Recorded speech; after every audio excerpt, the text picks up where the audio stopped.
Good morning, students. Welcome back to our zoology class. So we are discussing chapter 5, molecular genetics, right? And today we are supposed to discuss the topic is mutation and genetic code. Okay? So regarding this genetic code only in the previous class we discussed, right? And the salient features of this genetic code and where is it located and what is this, the process of this genetic code, right? So the genetic code is responsible to produce this amino acids and this amino acid may synthesize this protein, right? So that is this nature of this genetic code and it will be as a triplet form, right? And here, mutation. So what is mutation? Of course, we may learn in this lower classes. So mutation in the sense, the sudden changes in this gene is known as mutation, right? And here our title is mutation and genetic code. Here the mutation is going to occur in the genetic codes. Okay. So where from this genetic code is formed? Of course, it is formed from this bases of DNA or RNA. Am I right? So those things only we have discussed in the previous session, right? So the DNA consists of the nucleotides. So the bases are arranged as the nucleotides, right? So if there is any change here, that may leads to this mutation. Okay? And so here let us see a change in nucleotide that substitutes one base for another. Such changes are known as base substitution. Here, where is the change? The change occurs in the nucleotide. So what change happened there? Instead of one base, it substituted another one base. So that is known as base substitution. Okay? And these changes may happen in two ways. So one thing they said it may occur spontaneously, right? And the second way they said it may cause due to this mutagens. So what is mutagens? Have you heard the word mutagens? Sorry, mutagens. So this mutagens means the substances which is causing mutation are known as mutagens. For example, UV rays, some chemicals. So which cause changes in this gene, right? Or which cause mutations are known as mutagens. Okay. So because of this only now the changes may occur, right? Okay. And today we discussed about one mutation that is known as point mutation. Okay. Point mutation. So what is point mutation? We can learn this as what is point mutation? A mutation affecting only one or very few nucleotides in a gene sequence is known as point mutation. Have you understand the point? So mutation occurs about only one nucleotide. So DNA bases will be arranged as nucleotides, right? And if the changes occur in only one nucleotide or very limited number, few nucleotides in the gene sequences is known as point mutation. Understand? Okay. So this may leads to lot of effects even in the human body also, right? So one of the best example to explain this point mutation is the disease is sickle cell anemia. Sickle cell anemia. Have you heard this disease, sickle cell anemia? Okay. So this example we could take to explain this point mutation, right? So what do you mean first of all sickle cell anemia? So in our blood we have three cells, right? RBC, WBC as well as platelets.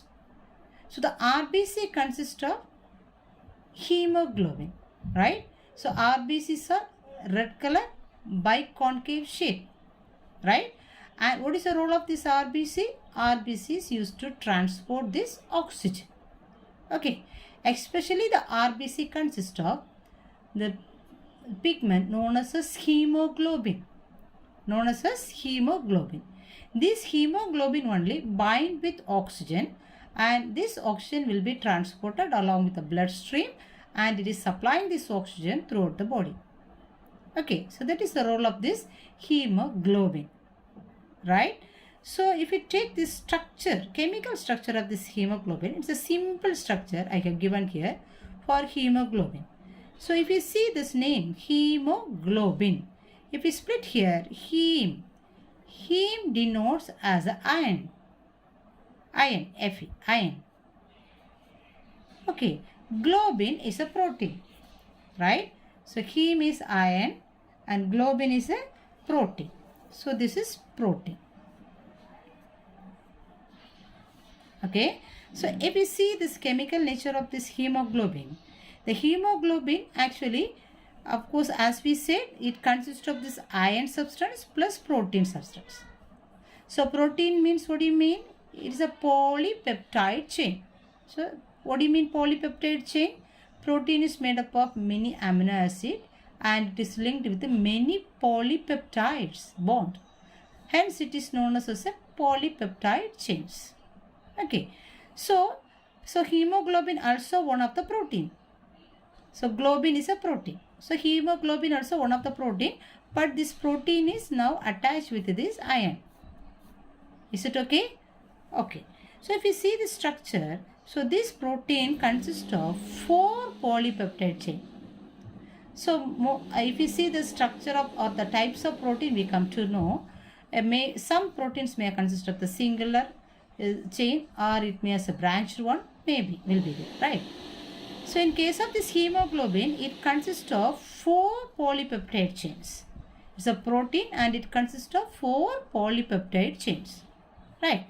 And the chains are, 2 chains are alpha chain, 2 alpha chain as well as 2 beta chain. Okay, so this is the protein or globin. Okay, globin is a protein. Okay, so 2 alpha chain as well as 2 beta chain. Okay, and each chain is harboring the heme. So iron, Fe, iron. Okay, so this is the nature of this hemoglobin, right? So why they have explained this hemoglobin here? Actually, here, because of this point mutation occur in this beta chain of this hemoglobin. Have you got the point? Hemoglobin is one of the protein. It consists of 4 chains. Among this, one chain is beta chain. So what do you mean beta chain? This chain also consists of amino acids. So this amino acid is brought by the triplet course. Am I right? Okay. So now there is a change in the triplet code which is responsible to produce this amino acid for this beta chain. Understand the point? So there is the change in this, for example, just I have written A. So some changes occur in this bases. So this base only going to produce this amino acid now, the amino acid which is present in this beta chain. Okay, so now there is a change here. So automatically what happens? There will be the change in this beta chain of the hemoglobin. Have you got? So it is leading to this, the disease, sickle cell anemia. So sickle cell anemia nature is, usually this RBC cells are circular biconcave shape.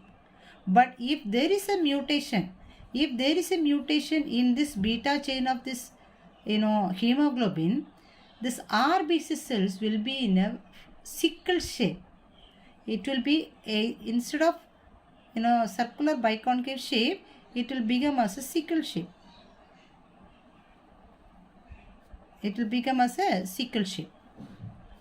So it is this, because of this shape, it is affecting this oxygen combination, and it is affecting this oxygen supply to the body.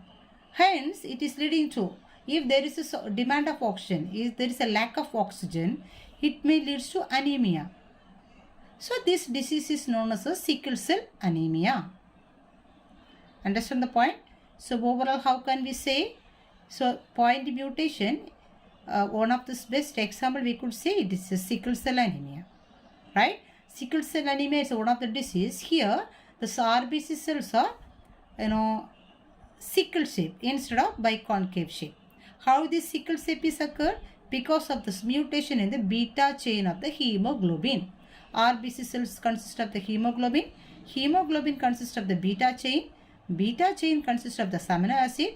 In that amino acid is produced by this genetic code. So now there is this mutation in the genetic code. Because of that, it is leading to this disease. Understand the point? Okay. Now let us see where is this changes occurred in this disease. As we said, now just I have explained here. Let us see exactly at which place of this beta chain this mutation occur and how it occurs. Fine. So look at this picture for point mutation, DNA point mutation. So this is given in your textbook, page number 73. Right? Okay. So the first chain is given for the DNA strand, and it starts from 5' and it ends with the 3'. And here the genetic codes are given to produce these amino acids. Okay. For example, the first one, GTG, is a code. So this is responsible to produce this, amino acid valine. Okay. Then next one, CAC. So this is responsible for histidine. Okay. So here the genetic codes are given. Codes are given. As per the code, this amino acid also will be produced. So here the amino acids are valine, histidine, leucine, threonine, proline, glutamic acid and glutamic acid. So this is the arrangement of these amino acids for the beta chain of hemoglobin. So beta chain is one of the protein, right? So this is the arrangement of these amino acids. So here there is a code. As per this code, these amino acids will be produced, right? So this is the amino acid arrangement for this beta chain, normal beta chain of this hemoglobin. So if it's so, we will get normal red blood cells. It is circular biconcave in shape. Have we got? Now only this problem is going to occur here. Now let us see. Now the next picture is given for 5' to 3' direction, and here also the first code is valine, then histidine, leucine, threonine, proline, and the next one here actually the next one GAG. Here actually GAG is coding for glutamic acid, right? Glutamic acid. But instead of here, there is only one base, there is a change. So here the change is GTG. So when GTG is formed here, instead of this A, here T is formed because of mutation. So now GTG is the code for valine. GAG is the code for glutamic acid, but GTG is a code for valine. So this code will produce this amino acid valine. Okay. So what happened now? In this arrangement, instead of this glutamic acid, one valine is formed because of the change in only one base. That's what it is known as point mutation. Okay. So only because of this, instead of A, this T, it is producing this, one of the severe, disease that is known as a sickle cell anemia. Here what happened? This is a normal red blood cell, but here it is because of this change, it is leading as sickled red blood cells. So it will become as a sickle shape. So it is affecting this oxygen supply, and of course it is leading to anemic disease. Okay. Then so this also one of this example we could give Simple example we could give for this point mutation, right? Okay, so first I have given this alphabets, normal alphabets, A, B, C, it's one code. D, E, F, G, H, I, J, K, L. Okay, so it is arranged in this manner, right?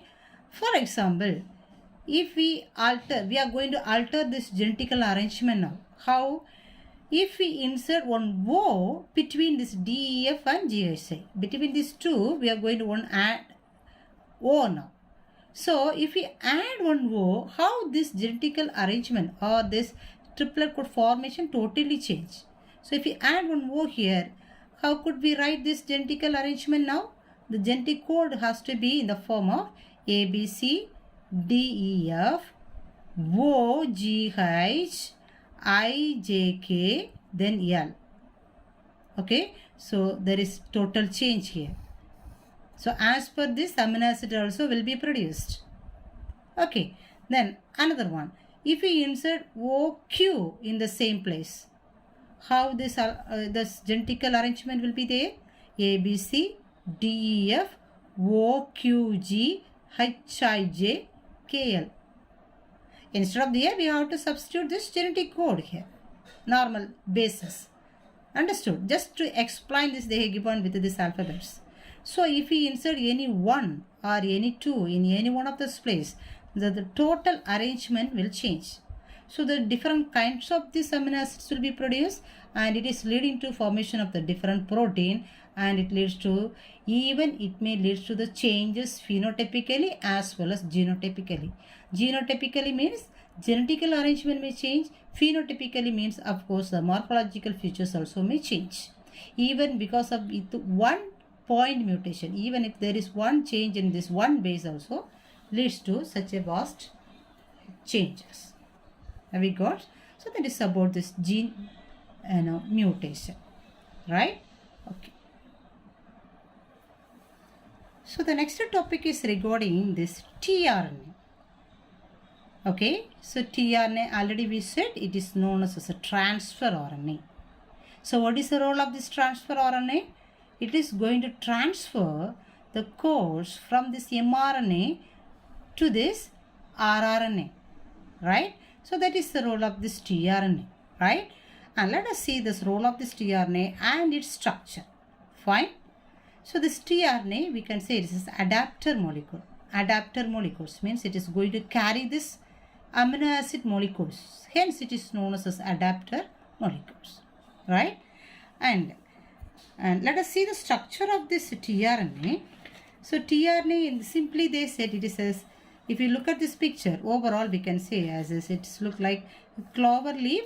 So the structure they said it's look like a clover leaf like structure, or we can say it will look like a inverted L, alphabet L, right? Okay. Then, and it consists of, the structure of this tRNA consists of 3 arms. Can you see? It consists of 3 arms. The arms are D loop, or so listen, it consists of 3 arms we said. So the arms are DHU arms, and next one is middle arm, so this arm. The third one is TZ arm, right? Okay.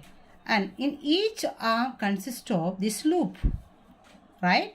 So this loop is known as amino acyl binding loop. So shortly it is known as a D loop, means amino acyl binding loop.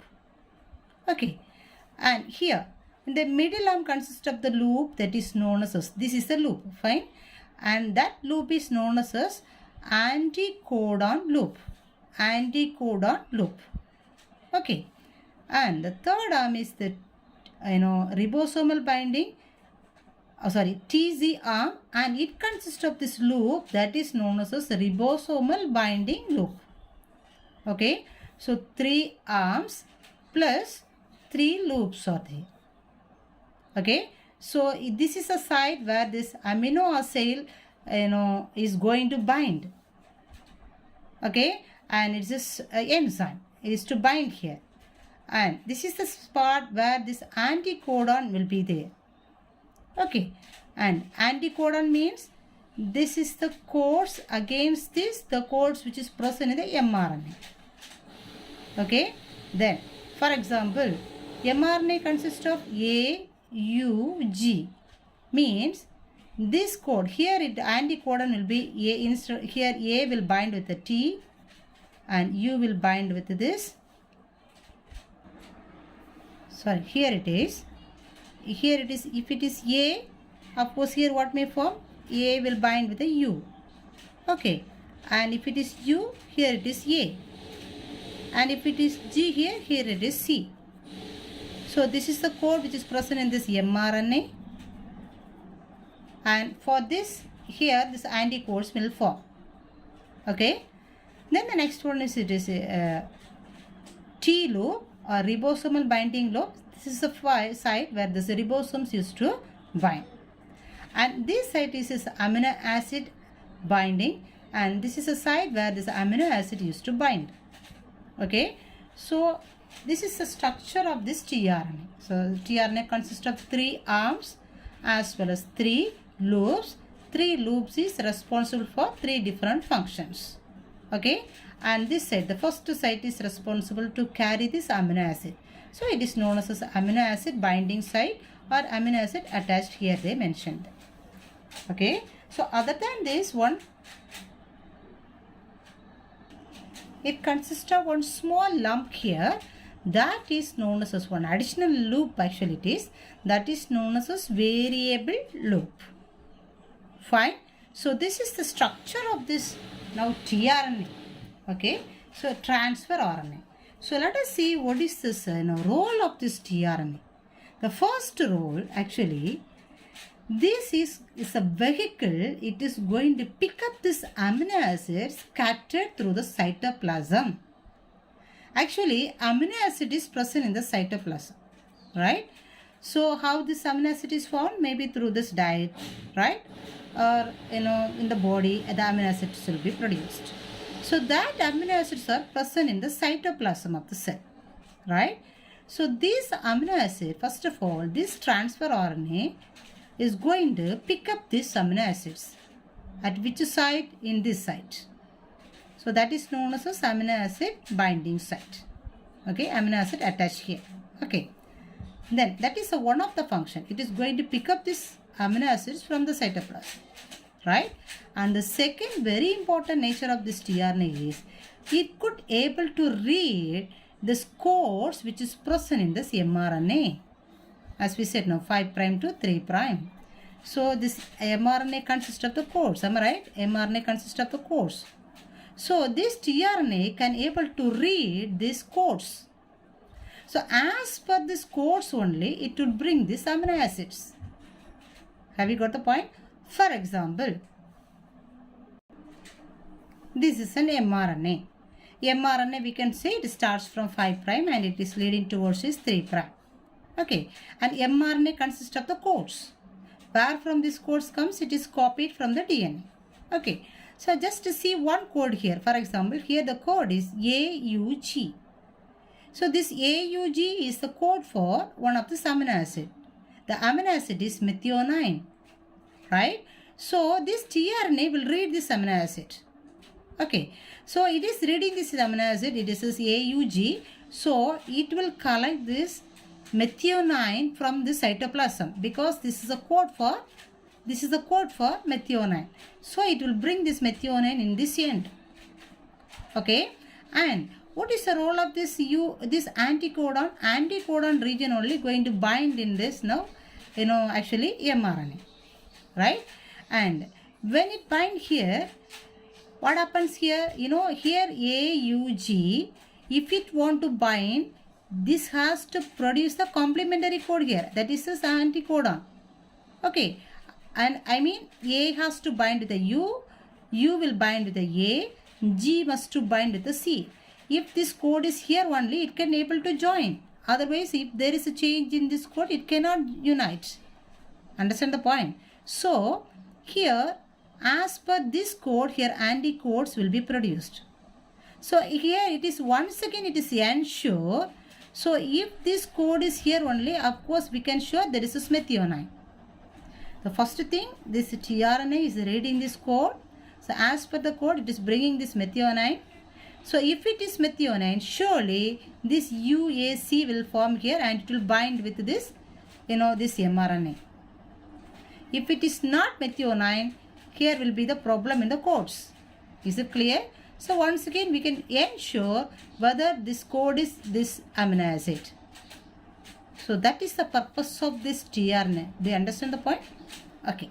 Then, and here one more term it is given, amino acylation or charging.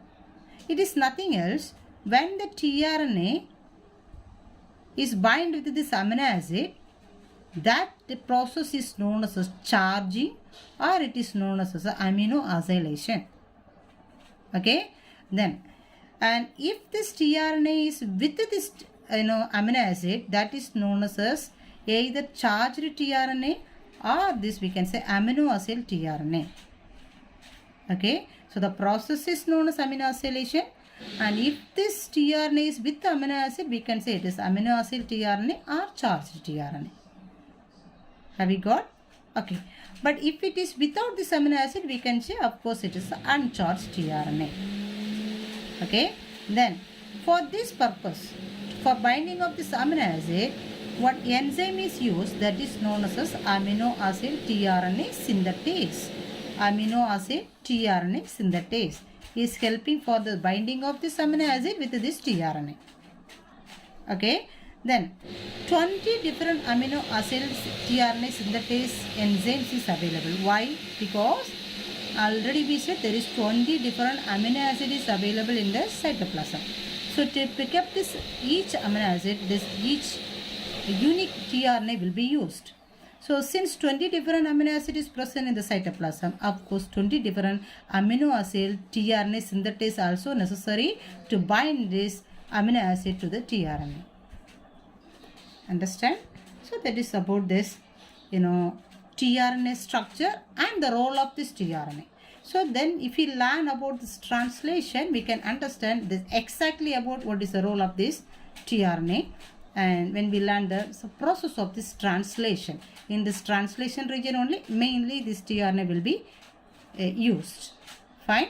So what is the role? Of course, it is collecting this amino acids from the cytoplasm and it is reading these codons in this mRNA and it will attach with this, mRNA, and during translation process to produce this protein. Have we got? So we can conclude this topic here, and please go on the questions here actually. Genetic code. So in the genetic code you can learn what is a